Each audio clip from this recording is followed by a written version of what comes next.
Mukha, sa ulo. Itong ganito to.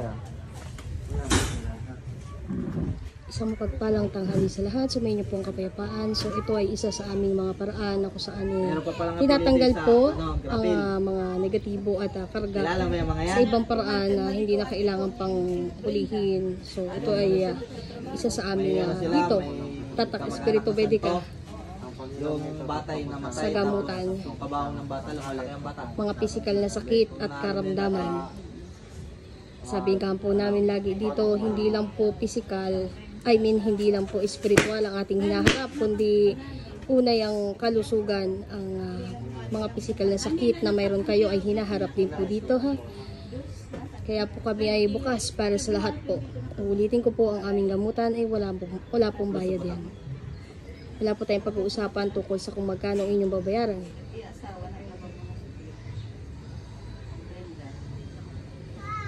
Applause sa patapon.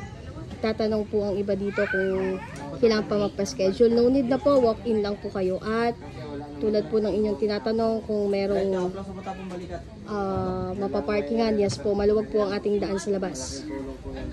Meron pa din po dito sa loob kung talagang wala nang maparkingan sa labas. Actually marami.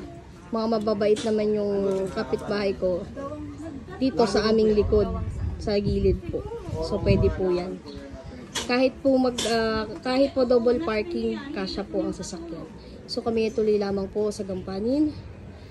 Dito lamang po kami sa Cavite, Molino 3, Bacoor. Wala po kami ibang gamutan ha. Baka meron pong magpanggap na kasama daw namin sa labas. Wala po. Wala po kaming ganun dito. Ang aming gamutan ay dito lang po sa Molino 3, Bacoor, Cavite. Nag-iisa lang po. Wala po kaming ibang lugar gamutan ha. Mahilig ka sa kape. Ingat po tayo. Tanggalin mo yung kape. Kasi maraming gumagamit ng Espiritu Vedica.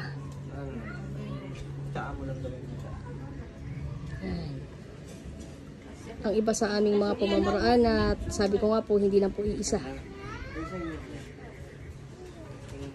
Pagpalain po tayo ng Panginoon. God bless everyone. Kami tuloy lamang dito. Message lang po kayo dito sa page ha. Bye bye na po muna.